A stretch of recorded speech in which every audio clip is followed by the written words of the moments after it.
Hey everybody, thank you very much. I'm Orlando Ruiz Jr. Welcome to another classic movie review. This is my review of the 1971 classic from director Mel Stewart, Willy Wonka and the Chocolate Factory, starring the legendary Gene Wilder, one of his greatest roles, maybe his greatest of all time. Every year on the holidays, got to turn this one on, has a great feel to it. And this is a story written by Roald Dahl based on his book, children's book, and I believe he worked on the screenplay, but when somebody else got involved and made some changes, he kind of disowned it. But nevertheless, this movie still holds up great. As a movie fan, I've never really been too big on musicals. There are some musicals I can enjoy that are some of my favorite movies. I love The Wizard of Oz. I can enjoy Grease. I can enjoy West Side Story.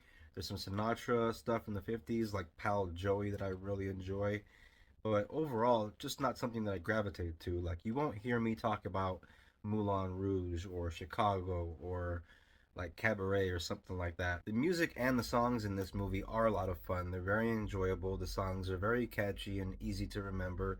From the very first song, where at the very beginning of the film we see a candy shop and there's a guy working there, it begins to sing the kids in the scene. There's a bunch of kids that are clamoring for candy. Right after that catchy little song that opens the film, we meet our main character for the first time, played by child actor Peter Ostrum in the role of young Charlie Bucket, as we see him looking through a window at all the kids as they're having a good time in the candy store.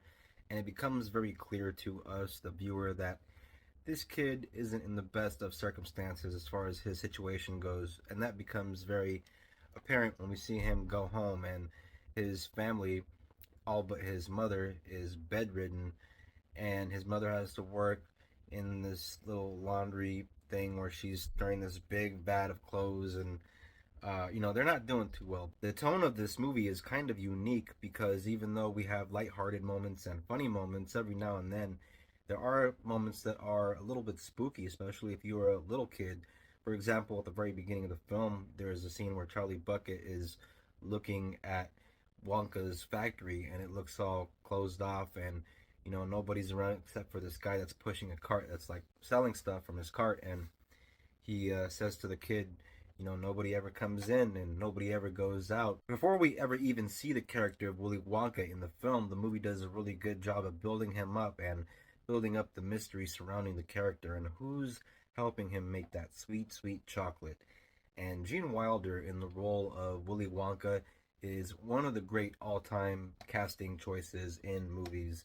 He's perfect for this movie, and I know that there are other versions that other people might like. Lately, we have a new Wonka that came to theaters. I know Johnny Depp played the part back in 2005 in Tim Burton's Charlie and the Chocolate Factory.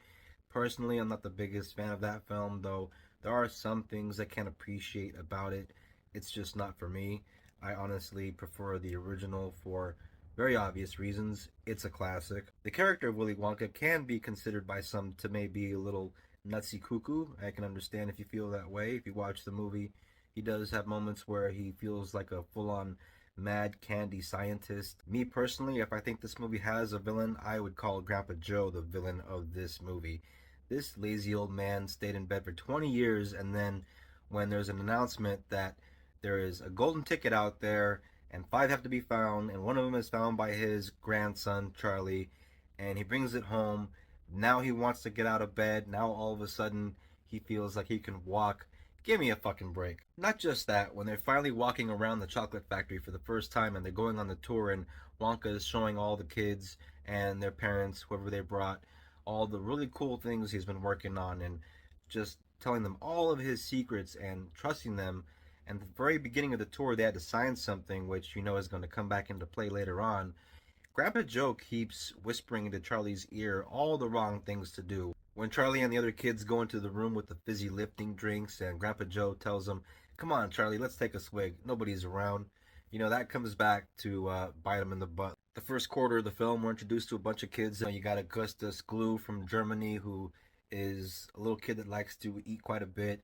You have Violet, who is into chewing gum. You have Veruca, who is just a little bitch, to be honest, and then there's Mike TV, who is kind of a little gun nut, a little Texan gun nut.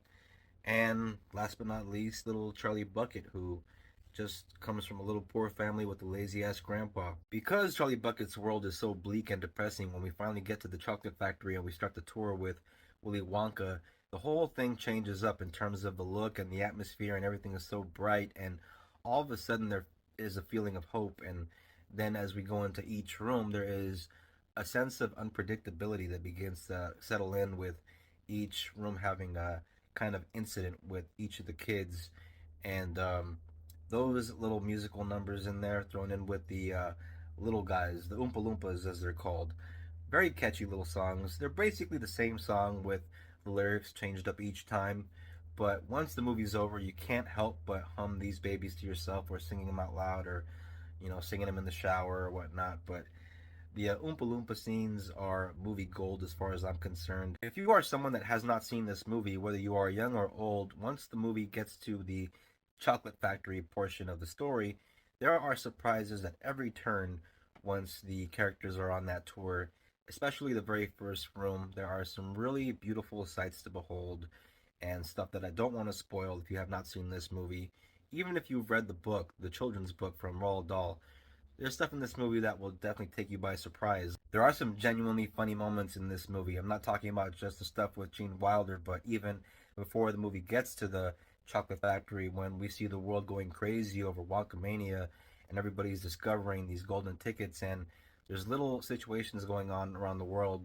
I really like the scene, the one with the cop that's talking to the woman whose husband was kidnapped, and they want her case of Wonka bars, and she says, "How long will they give me to think it over?" And even the scenes with Charlie in class with his teacher, all the kid actors in the movie that win a golden ticket and go on the Chocolate Factory tour, all of them do a very good job, and you really do come to dislike quite a few of them. And that's pretty much the point with some of these kids. Some of them are just kids being kids, but some of them are little jerks. And when things happen to some of these kids because of little mistakes they make in the factory, you don't feel too sorry for them, because they just really did great at selling their characters. And so, yeah, hats off to them. 1971's Willy Wonka and the Chocolate Factory. This is a four-star classic. If you have not seen this film, definitely watch this movie. This is my copy of the Blu-ray. As you can see there,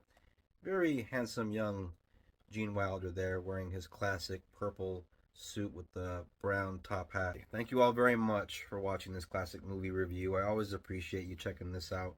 If you are into this kind of thing, if you're into movies, if you're into classic movies, hit the bell, subscribe. Please don't forget to comment, share, like. It all really helps out the channel. If you're a returning viewer, thank you very much. Everybody, please take care of each other. Peace out. God bless.